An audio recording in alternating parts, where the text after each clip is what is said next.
ಸ್ನೇಹಿತರೆ, 1995ರಲ್ಲಿ ಭಾರತದ ದಿಲ್ಲಿಯಲ್ಲಿ ಒಂದು ಕೊಲೆ ನಡೆಯುತ್ತೆ.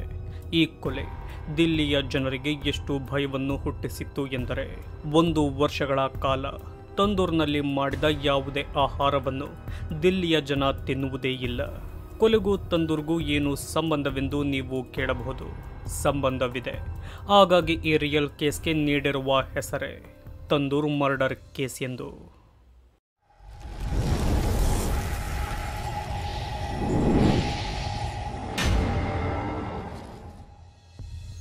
ನೈನಾ ಸಾಹ್ನಿ ಚಿಕ್ಕ ಹುಡುಗಿಯಿಂದಲೂ ತುಂಬ ಬೋಲ್ಡ್ ಆಗಿದ್ದ, ಧೈರ್ಯವಂತೆಯಾಗಿದ್ದ ಹುಡುಗಿ. ಅತಿ ಬುದ್ಧಿವಂತೆಯಾಗಿದ್ದ ನೈನಾ ಚಿಕ್ಕ ವಯಸ್ಸಿನಲ್ಲಿಯೇ ತನ್ನ ಫ್ಯೂಚರ್ ಹೇಗಿರಬೇಕು ಎಂದು ಯೋಚನೆ ಮಾಡಿದ್ದಳು. ತಾನು ಪೈಲಟ್ ಆಗಬೇಕು ಎಂದು ಕನಸು ಹೊಂದಿದ್ದಳು. ದಿಲ್ಲಿಯಲ್ಲಿ ಗ್ರ್ಯಾಜುಯೇಷನ್ ಅನ್ನು ಕಂಪ್ಲೀಟ್ ಮಾಡುವ ನೈನಾ ತನ್ನ ಪೈಲಟ್ ಕನಸು ನನಸಾಗಲು ಸಾಧ್ಯವಾಗದೆ 1989ರಲ್ಲಿ ಯೂತ್ ಕಾಂಗ್ರೆಸ್ನಲ್ಲಿ ಸೆಕ್ರೆಟರಿಯಾಗಿ ಜಾಯ್ನ್ ಆಗ್ತಾಳೆ. ಸುತ್ತಮುತ್ತ ರಾಜಕೀಯದ ಕೆಲಸಗಳೇ ನಡೆಯುತ್ತಿದ್ದ ಕಾರಣ ಈಕೆಗೂ ಪಾಲಿಟಿಕ್ಸ್ನಲ್ಲಿ ಇಂಟ್ರೆಸ್ಟ್ ಬರುತ್ತೆ. ಅದೇ ಸಮಯದಲ್ಲಿ ಅದೇ ಜಾಗದಲ್ಲಿಯೇ ಕೆಲಸ ಮಾಡಿಕೊಂಡಿದ್ದವನೇ ಸುಶೀಲ್ ಶರ್ಮಾ. ಸ್ನೇಹಿತರೆ, ಸುಶೀಲ್ ದೊಡ್ಡದಾಗಿ ಸಾಧನೆ ಮಾಡಬೇಕೆಂದು ಯೂತ್ ಕಾಂಗ್ರೆಸ್ನಲ್ಲಿರ್ತಾನೆ. ಈತನ ಮುಖ್ಯ ಗುರಿ ಕಡಿಮೆ ಸಮಯದಲ್ಲಿ ದುಡ್ಡು ಮಾಡುವುದು. ಕಾಲೇಜ್ ಸ್ಟಡಿಯನ್ನೆಲ್ಲ ಮುಗಿಸುವ ಸುಶೀಲ್ಗೆ ಪಾಲಿಟಿಕ್ಸ್ನಲ್ಲಿ ತುಂಬ ಇಂಟ್ರೆಸ್ಟ್ ಇರುತ್ತೆ. ನೈನಾ ಹಾಗೂ ಸುಶೀಲ್ನ ಆಸಕ್ತಿಗಳು, ಯೋಚನೆ ಮಾಡುವ ರೀತಿಗಳೆಲ್ಲ ಒಂದೇ ರೀತಿ ಇರುವ ಕಾರಣ ಇಬ್ಬರ ನಡುವೆ ಸ್ನೇಹವಾಗುತ್ತೆ. ಸ್ನೇಹಿತರೆ, ಸುಶೀಲ್ ಕಾಲೇಜ್ನಲ್ಲಿದ್ದಾಗ ರೌಡಿ ಎಂದೇ ಹೇಳಬಹುದು. ಒಮ್ಮೆ ಚಾಕುವಿನಿಂದ ಕಾಲೇಜ್ನಲ್ಲಿದ್ದ ಒಬ್ಬ ವ್ಯಕ್ತಿಯ ಮೇಲೆ ಅಟ್ಯಾಕ್ ಮಾಡಿರ್ತಾನೆ. ಆಗಿನಿಂದ ಸುಶೀಲ್ ಶರ್ಮಾಗೆ ಬರುವ ಹೆಸರೇ ಚಾಕು ಮಾರ್ ಎಂದು. ಇದರಿಂದ ಸುಶೀಲ್ ಬೇಗನೆ ಪಾಪ್ಯುಲರ್ ಆಗ್ತಾನೆ. ಜನರು ತನ್ನನ್ನು ನೋಡಿ ಭಯ ಪಡುತ್ತಿರುವುದು ಸುಶೀಲ್ಗೆ ತುಂಬ ಖುಷಿ ಕೊಡುತ್ತಿರುತ್ತೆ. ಈ ಭಯ ಕಮ್ಮಿಯಾಗಲೇಬಾರದು ಎಂದು ಸುಶೀಲ್ ಇಲ್ಲಿಗಲ್ಲಾಗಿ ಒಂದು ಗನ್ನನ್ನು ಪರ್ಚೇಸ್ ಮಾಡ್ತಾನೆ. ಏಕೆಂದರೆ ಜನರಿಗೆ ಹೆದರಿಸಲು. ಪಾಪ್ಯುಲಾರಿಟಿಯಿಂದ ಸುಶೀಲ್ಗೆ ಅಹಂಕಾರವು ಹೆಚ್ಚಾಗುತ್ತೆ. ಆ ಅಹಂಕಾರದಿಂದಲೇ ಎಷ್ಟು ಸ್ನೇಹಿತರನ್ನು ಕಳೆದುಕೊಳ್ತಾನೆ. ಅದಕ್ಕೆ ಮತ್ತೊಂದು ಕಾರಣವಿದೆ. ಅದೇನೆಂದರೆ ಸುಶೀಲ್ಗಿದ್ದ ಅತಿಯಾದ ಕೋಪ. ಸ್ನೇಹಿತರೆ, ಈತ ಶಾರ್ಟ್ ಟೆಂಪರ್ ಆಗಿರ್ತಾನೆ. ಚಿಕ್ಕ ವಿಷಯಕ್ಕೂ ಬೇಗನೆ ಕೋಪ ಮಾಡಿಕೊಳ್ಳುತ್ತಿದ್ದ ಕಾರಣದಿಂದ ಎಷ್ಟೋ ಜನರ ಪ್ರೀತಿಯನ್ನು ಈತ ಕಳೆದುಕೊಂಡಿರ್ತಾನೆ. ರಾಜಕೀಯದ ಜೊತೆ ಬೇರೆ ಏನಾದರೂ ಮಾಡಲೇಬೇಕೆಂದು ತನ್ನ ಸ್ನೇಹಿತನಾದ ಕೇಶವ್ ಕುಮಾರ್ ಎನ್ನುವವನ ಜೊತೆ ಸೇರಿ ಒಂದು ರೆಸ್ಟೋರೆಂಟ್ ಅನ್ನು ಶುರು ಮಾಡ್ತಾನೆ. 1977ರಲ್ಲಿ ಯೂತ್ ಕಾಂಗ್ರೆಸ್ನ ಲೀಡರ್ ಆಗಿ ಸುಶೀಲ್ ಆಯ್ಕೆಯಾಗ್ತಾನೆ. 1989ರಲ್ಲಿ ತನ್ನ ಜೊತೆಯೇ ಕೆಲಸ ಮಾಡಿಕೊಂಡಿದ್ದ ನೈನಾನನ್ನು ಇಷ್ಟಪಡ್ತಾನೆ. ತನ್ನ ಪ್ರೀತಿಯ ವಿಷಯವನ್ನು ಅವಳಿಗೆ ಹೇಳಿದಾಗ ಆಕೆಯು ಒಪ್ಪಿಕೊಳ್ತಾಳೆ. 1993ರಲ್ಲಿ ಇಬ್ಬರು ಹೆಚ್ಚು ಜನರಿಗೆ ತಿಳಿಯದಂತೆ ಮದುವೆಯಾಗ್ತಾರೆ. ದಿಲ್ಲಿಯ ಒಂದು ಬಿಲ್ಡಿಂಗ್ನಲ್ಲಿ ವಾಸವಿರ್ತಾರೆ. ಈ ಸುಶೀಲ್ಗೆ ಮದುವೆ ಎಂದರೆ ಇಷ್ಟವಿರುವುದಿಲ್ಲ. ನೈನಾ ನನ್ನನ್ನು ಬಿಟ್ಟು ಹೋಗುತ್ತಾಳೆ ಎಂಬ ಒಂದೇ ಒಂದು ಕಾರಣಕ್ಕೆ ಅವಳನ್ನು ಮದುವೆಯಾಗ್ತಾನೆ. ಮದುವೆಯಾದ ನಂತರದ ದಿನದಲ್ಲಿ ಇಬ್ಬರು ಕೂಡ ತುಂಬ ಸಂತೋಷದಿಂದ ಇರ್ತಾರೆ. ಆದರೆ ಆ ಸಂತೋಷ ಹೆಚ್ಚು ಕಾಲ ಇರುವುದಿಲ್ಲ. ಈ ಮದುವೆ ನೈನಾಗೆ ಉಸಿರುಗಟ್ಟಲು ಶುರುವಾಗುತ್ತೆ. ಸ್ನೇಹಿತರೆ, ಈ ಸುಶೀಲ್ ಒಳ್ಳೆಯ ವ್ಯಕ್ತಿಯಾಗಿರುವುದಿಲ್ಲ. ಈತನಿಗೆ ತುಂಬ ಹುಡುಗಿಯರ ಸಹವಾಸವಿರುತ್ತೆ. ಅವರ ಜೊತೆ ಹೊರಗೆ ಸುತ್ತಾಡುವ ವಿಷಯವು ನೈನಾಗೆ ಗೊತ್ತಾಗುತ್ತೆ. ಇದೇ ವಿಷಯವಾಗಿ ಅವರ ನಡುವೆ ಆಗಾಗ ಜಗಳವಾಗುತ್ತಿರುತ್ತೆ. ಈ ಸುಶೀಲ್ ನೈನಾಳನ್ನು ಕಂಟ್ರೋಲ್ ಮಾಡಲು ಪ್ರಯತ್ನ ಪಡ್ತಾನೆ. ಇದು ನೈನಾಗೆ ಇಷ್ಟವಾಗುತ್ತಿರುವುದಿಲ್ಲ.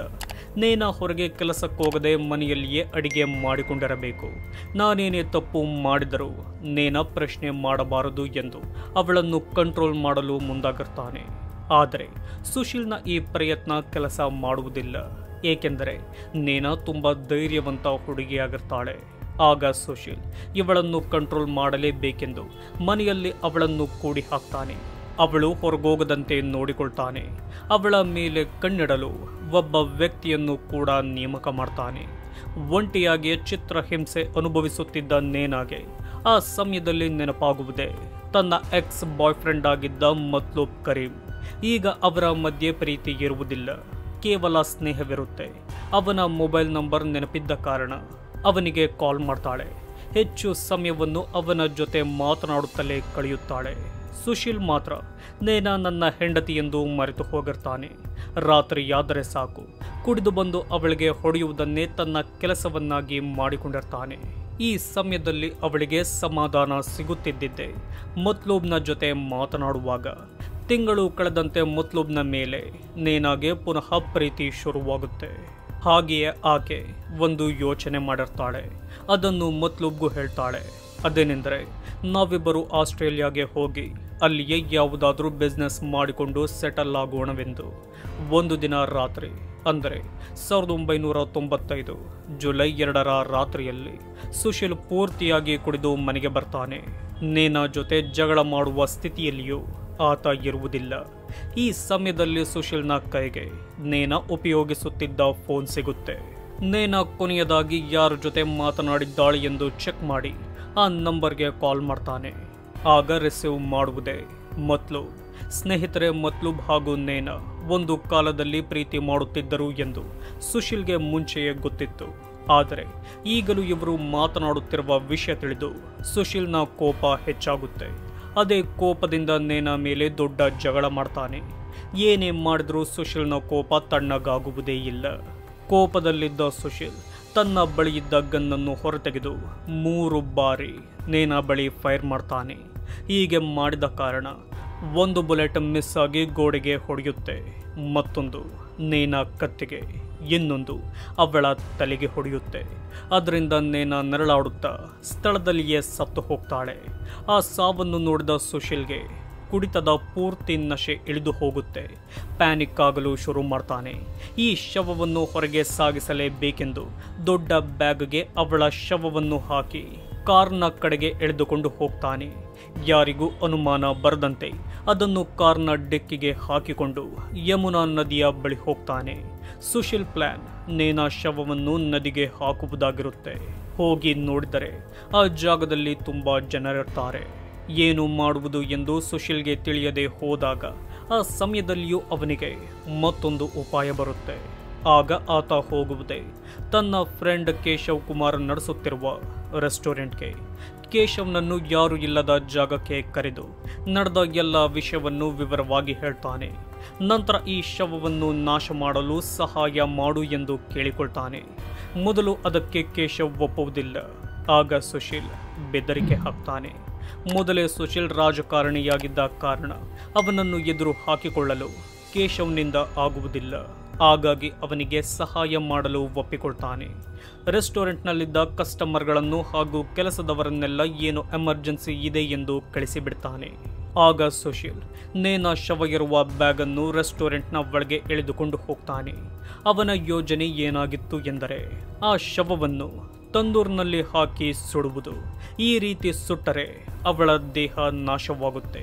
ಈ ಕೊಲೆ ಕೇಸ್ನಿಂದ ಪಾರಾಗಬಹುದು ಎಂಬುದು ಅವನ ಪ್ಲಾನ್ ಆಗಿರುತ್ತೆ. ಆಗ ಸುಶೀಲ್ ನೇನಾ ಶವವನ್ನು ತಂದೂರ್ ಓವನ್ನ ಒಳಗಾಗ್ತಾನೆ. ಆದರೆ ಓವನ್ ಚಿಕ್ಕದಿರುವ ಕಾರಣ ಅವಳ ದೇಹ ಒಳಗೋಗುವುದಿಲ್ಲ. ಆಗ ಸುಶೀಲ್ ಅಲ್ಲಿಯೇ ಅವಳ ದೇಹವನ್ನು 2 ಮಾಡಿ ಅದರ ಒಳಗಾಗ್ತಾನೆ. ಇದನ್ನೆಲ್ಲ ನೋಡಲಾಗದ ಕೇಶವ್ ದೂರಕ್ಕೆ ಹೋಗ್ತಾನೆ. ಹೋಟೆಲ್ಗೆ ಬರುವವರಿಗೆಲ್ಲ ಹೋಟೆಲ್ ಕ್ಲೋಸ್ ಎಂದು ಹೇಳಿ ಕಳಿಸುತ್ತಿರುತ್ತಾನೆ. ಇತ್ತ ಸುಶೀಲ್ ಆ ಶವವನ್ನು ಸುಡಲು ಮುಂದಾಗ್ತಾನೆ. ಶವ ಬೇಗನೆ ಸುಟ್ಟು ಹೋಗಲಿ ಎಂದು ಒಂದೇ ಬಾರಿಗೆ 4 ತುಪ್ಪದ ಪ್ಯಾಕೆಟ್ಗಳನ್ನು ಅದರ ಒಳಗೆ ಸುರಿತಾನೆ. ರೆಸ್ಟೋರೆಂಟ್ನಲ್ಲಿದ್ದ ಬೆಣ್ಣೆಯನ್ನು ಕೂಡ ಅದರಲ್ಲಿ ಹಾಕ್ತಾನೆ. ನೋಡುತ್ತಿದ್ದಂತೆ ಅದರಲ್ಲಿ ಬರುತ್ತಿದ್ದ ಹೊಗೆ ರೆಸ್ಟೋರೆಂಟ್ನ ತುಂಬ ತುಂಬಿಕೊಳ್ಳುತ್ತೆ. ಸುಮಾರು 35ರಿಂದ 40 ಅಡಿಗಳಷ್ಟು ಎತ್ತರಕ್ಕೆ ಆ ಹೊಗೆ ಹೋಗುತ್ತೆ. ಅಲ್ಲಿಯೇ ಪೆಟ್ರೋಲಿಂಗ್ ಮಾಡುತ್ತಿದ್ದ ಕಾನ್ಸ್ಟೇಬಲ್ ಬಂದು ಕೇಶವ್ ಬಳಿ ಏನದು ಹೊಗೆ ಎಂದು ಕೇಳ್ತಾನೆ. ಆಗ ಕೇಶವ್ ಕೆಲವು ವೇಸ್ಟ್ ಬ್ಯಾನರ್ಗಳಿದ್ದು ಅವುಗಳನ್ನೇ ಸುಡುತ್ತಿರುವುದು.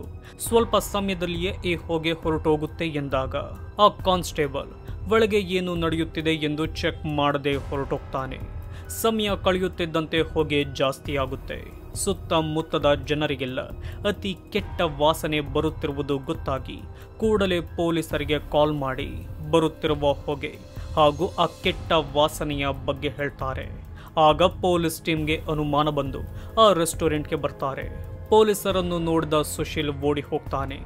ಬಂದ ಅವರಿಗೆ ತಂದೂರಿನಲ್ಲಿ ಏನೋ ಸುಡುತ್ತಿರುವುದು ಕಾಣುತ್ತೆ. ಆ ಕೆಟ್ಟ ವಾಸನೆಯಿಂದ ಯಾವುದೋ ಜಿಂಕೆಯನ್ನು ಇವರು ಸುಡುತ್ತಿದ್ದರು ಎಂದು ಅಂದುಕೊಳ್ತಾರೆ. ಹೀಗೆ ಮುಂದೆ ಬಂದು ಏನೆಂದು ಸರಿಯಾಗಿ ನೋಡಿದಾಗ ಇಡೀ ಪೊಲೀಸ್ ಟೀಮ್ ಶಾಕ್ ಆಗ್ತಾರೆ.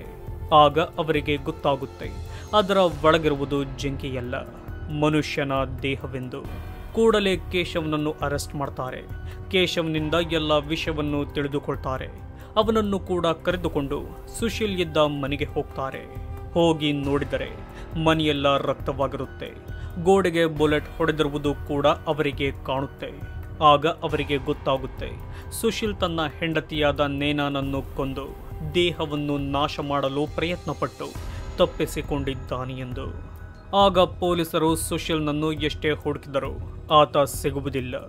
ಗುರುತು ಸಿಗಬಾರದು ಎಂದು ಸುಶೀಲ್ ತಲೆ ಕೂದಲನ್ನೆಲ್ಲ ತೆಗೆಸಿ ರಾಜ್ಯದಿಂದ ರಾಜ್ಯಕ್ಕೆ ತಪ್ಪಿಸಿಕೊಂಡು ಓಡಾಡುತ್ತಿರುತ್ತಾನೆ.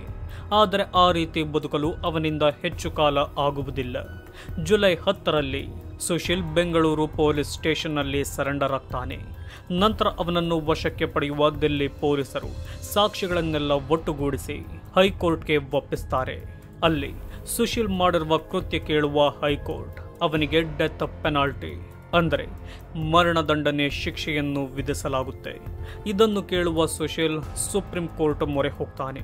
ಸುಶೀಲ್ ಮಾಡಿರುವುದು ಸಮಾಜದ ವಿರುದ್ಧದ ಕೃತ್ಯವಲ್ಲ, ಇವೆಲ್ಲ ಆಕಸ್ಮಿಕವಾಗಿ ನಡೆದು ಹೋದವು ಎಂದು ಸುಶೀಲ್ನ ಪರ ಅವನ ಲಾಯರ್ ವಾದ ಮಾಡ್ತಾನೆ. ಅದನ್ನು ಕೇಳುವ ಸುಪ್ರೀಂ ಕೋರ್ಟ್ ಸುಶೀಲ್ಗಿದ್ದ ಡೆತ್ ಪೆನಾಲ್ಟಿಯನ್ನು ಕ್ಯಾನ್ಸಲ್ ಮಾಡಿ ಜೀವಾವಧಿ ಶಿಕ್ಷೆಯನ್ನು ವಿಧಿಸ್ತಾರೆ. ಹಾಗೆಯೇ ಈ ಕೇಸನ್ನು ರೇರೆಸ್ಟ್ ಆಫ್ ರೇರ್ ಕೇಸ್ ಎಂದು ಪರಿಗಣಿಸಲಾಗುತ್ತೆ. ಡಿಸೆಂಬರ್ 22, 2018 23 ವರ್ಷಗಳ ಕಾಲ ಜೈಲಿನಲ್ಲಿದ್ದ ಸುಶೀಲ್ ಬಿಡುಗಡೆಯಾಗ್ತಾನೆ. ಹೊಸ ಮನುಷ್ಯನಾಗಿ ಹೊರಬರ್ತಾನೆ. ಕೋಪ ಎನ್ನುವುದನ್ನೇ ಮರೆತು ಹೋಗಿರ್ತಾನೆ. ತನ್ನ ವ್ಯಕ್ತಿತ್ವವನ್ನೇ ಪೂರ್ತಿಯಾಗಿ ಬದಲಿಸಿಕೊಂಡಿರ್ತಾನೆ. ಸ್ನೇಹಿತರೆ, ಮತ್ತೊಂದು ವಿಷಯವೇನೆಂದರೆ ಈ ಕೇಸ್ ನಡೆದ ಸಮಯದಲ್ಲಿ ದಿಲ್ಲಿಯಲ್ಲಿ ಇದು ದೊಡ್ಡ ನ್ಯೂಸ್ ಆಗಿತ್ತು. ಆಗ ಅಲ್ಲಿನ ಜನ 1 ವರ್ಷಗಳ ಕಾಲ ತಂದೂರಿನಲ್ಲಿ ಮಾಡಿದ ಯಾವುದೇ ಆಹಾರವನ್ನು ತೆಗೆದುಕೊಳ್ಳುತ್ತಿರಲಿಲ್ಲ. ಈ ಕೇಸ್ ಅಷ್ಟು ಭಯವನ್ನು ಜನರಲ್ಲಿ ಹುಟ್ಟಿಸಿತ್ತು. ಹಾಗಾಗಿ ಇದಕ್ಕೆ ಜನರು ಕೊಟ್ಟ ಹೆಸರೇ ತಂದೂರು ಮರ್ಡರ್ ಕೇಸ್ ಎಂದು. ಸ್ನೇಹಿತರೆ, ಈ ವಿಡಿಯೋದ ಬಗ್ಗೆ ನಿಮ್ಮ ಅಭಿಪ್ರಾಯವನ್ನು ಕಮೆಂಟ್ ಮೂಲಕ ತಿಳಿಸಿ. ಇದೇ ರೀತಿಯ ವಿಡಿಯೋಗಳಿಗಾಗಿ ನಮ್ಮ ಚಾನಲನ್ನು ಸಬ್ಸ್ಕ್ರೈಬ್ ಮಾಡಿಕೊಳ್ಳಿ. ವಿಡಿಯೋ ನೋಡಿದ್ದಕ್ಕೆ ಧನ್ಯವಾದಗಳು.